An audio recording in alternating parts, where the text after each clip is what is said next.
රාජ්‍ය ළමා නාට්‍ය උළෙල එක සම්බන්ධ වෙන 7 වෙනි අවස්ථාව තමයි මම මේ ගත කරන්නේ.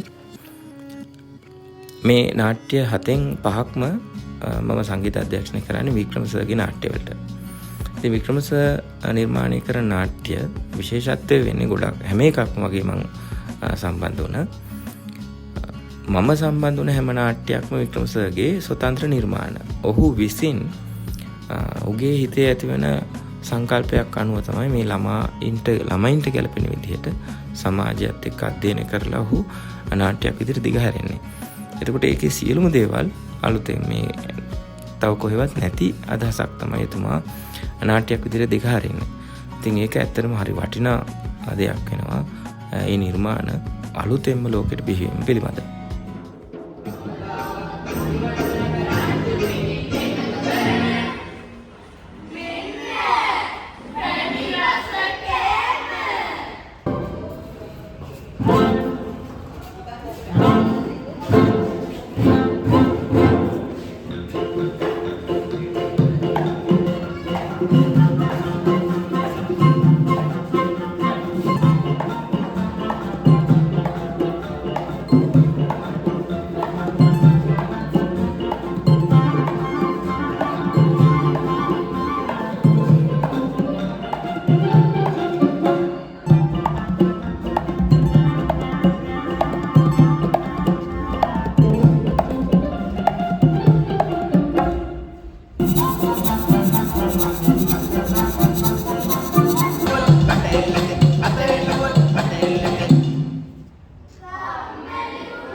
මේ ඔබට දකින්න ලැබෙන්නේ අපේ වික්‍රම සර්.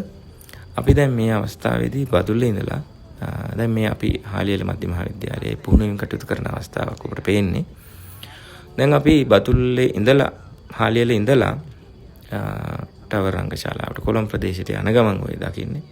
මේ ඉන්නේ අපේ වික්‍රම සර්. බොහොම සොඳුරු නාට්‍ය නිෂ්පාදන ඒ කලාකරුවා තමයි ඔබ දකින්නේ. බොහොම නිහතමානී අහිංසක පුද්ගලයෙක්. අහිංසක ඒත් එක්කම අතිදක්ෂ පුද්ගලයෙක් තමයි වික්‍රම සර් කියන්නේ.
දැන් අපි ඇවිල්ලා ඉන්නේ ටවර් රංගශාලාවට.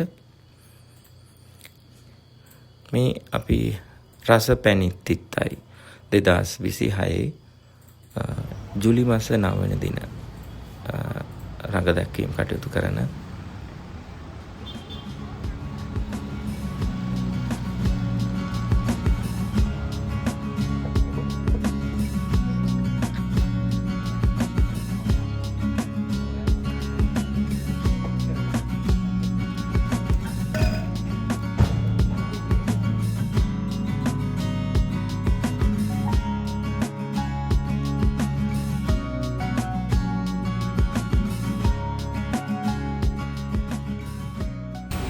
ස්ටේජ් එකේ තියෙන ලයිට්ස් ඒවට යන පවර් සප්ලයි යුනිට්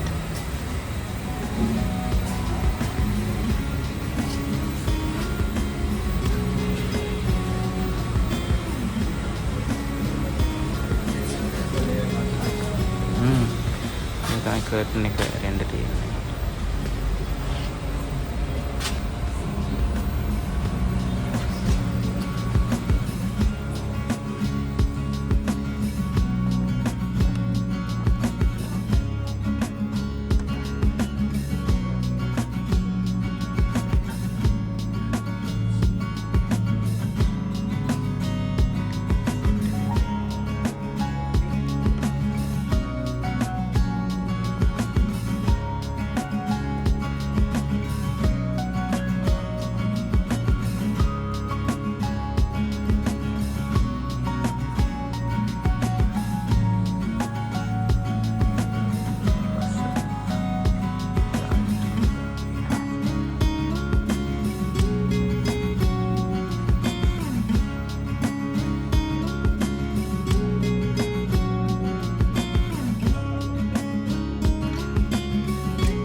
ඒ නාට්‍යයේ පෙර පුහුණුවීම් කරන අවස්ථාව තව පොඩි වෙලාවකින් හවස 4:15 විතර වෙනකොට රඟ දැක්වීම සිද්ධ වෙනවා.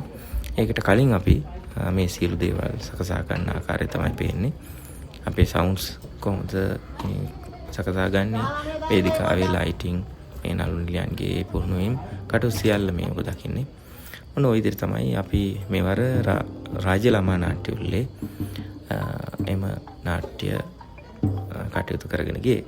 ඉතින් වික්‍රම සර් එක්ක පාසල් අංශයෙන් සිදු කරන අවසාන නාට්‍ය තමයි මමත් සම්බන්ධ වෙන හේතුව. වික්‍රම සර් මාස 2කට කලින් හාලියල මධ්‍ය මහාවිද්‍යාලයේ විශ්‍රාම ගියා.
සවුන්ඩ්ස් ටික දාගෙන යනවා.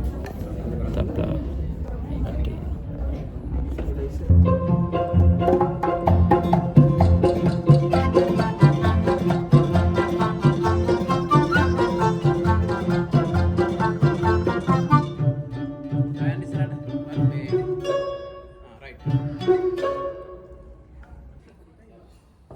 ඉතින් සුන්දර නාට්‍ය ගණනාවක් වික්‍රම සර් එක කරා. ඒකට අපේ දරුවොත් සම්බන්ධ වුණා. විශේෂයෙන් මම මගේ පාසලේ මගේ දරුවෝ මේකට සම්බන්ධ කරගන්නේ වාදන ශිල්පීන් විදිහට. ඒ දරුවන්ට ලැබෙන එකම අවස්ථාව වෙන්න පුළුවන් ටවර් රංගශාලාවේ තමන්ගේ වාදනය හැකියාවන් ප්‍රදර්ශනය කරන්න. එතෙක් මම හිතන්නේ ටවර් රංගශාලාව කියන්නේ වසර 100ක් පමණ කාලයක සිට ලංකාවේ බිහුණු ශ්‍රේෂ්ඨ කලාකරුවන් සියලු දෙනා වගේ පය ගහපු රංගභූමියක්. ඉතින් ඒ රංගභූමිය තුළ ඉඳලා අපේ දරුවෝ ටිකත් එක අවස්ථාවක් හරි වාදනය කරනවා කියන්නේ යාලට ජීවිතය අමතක නොවන සිද්ධියක් වෙනවා. ඒ නිසා තමයි මේ දරුවෝ ටිකත් එකතු කරගෙන මම ගොඩක් හැම නාට්‍යකම වගේ මේ දරුවන්ට අවස්ථාව දීලා ඒගොල්ලන්ට සමහරට එකම සහ අවසාන අවස්ථාව වෙන්න පුළුවන් මේ ටවර් ශාලාව තුළ තමන්ගේ වාදනය හැකියාව ඉදිරිපත් කරන. ඒ නිසා මේ අවස්ථාවත් අපි උදා කර ගනිමින් ඔන්න ඔය විදිහට රසපැනිත් තිත්තයි මෙවර රාජ්‍ය ළමා නාට්‍ය උළෙලේ ඉදිරිපත් කරපු නාට්‍ය සංගීතාචාර්ය කටයුතු අපි ඉටු කරා.